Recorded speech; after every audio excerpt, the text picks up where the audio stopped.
Okay, so hey, what is up guys, I'm Inch, and this video is going to be on the review of the Doogee Discovery 2, so now, let's get at it. Okay, so if you want to buy this phone, well, you can head over to DG500C. This is where I got it, and it sells for about $130 US. I'm gonna have the exact link in the description box below. So now let's just go ahead and see how the camera performs on this phone.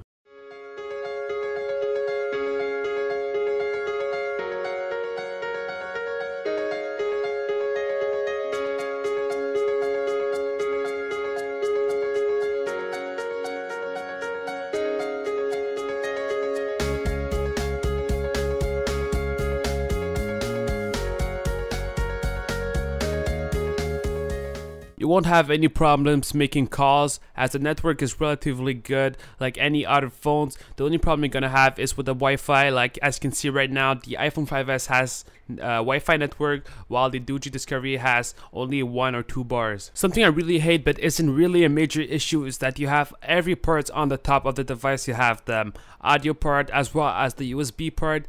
It isn't really an issue for other people, but for me I kind of find it weird as I'm used to the iPhone 5S that has everything at the bottom.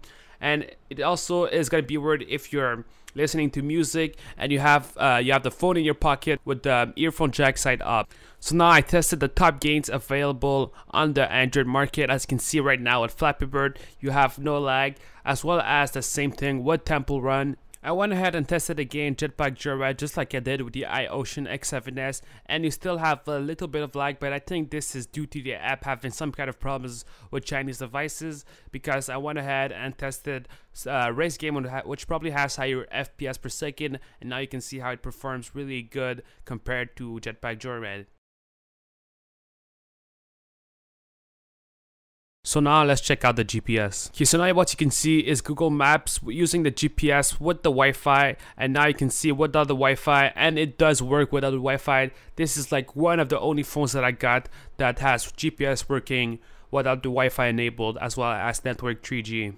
Something to take a note before buying this phone is that the device does get hot when you use a lot of apps like games and GPS, and it just gets hot in the camera area. Okay, so this is the part where you're probably asking yourself if you should buy this phone. Well, I think that if you're in need of a phone, a really cheap phone, this just sells for about $130 on DG500C, well, you should go ahead and buy it. But the only major issue you might have with the phone is Wi-Fi, as I've previously mentioned in the video.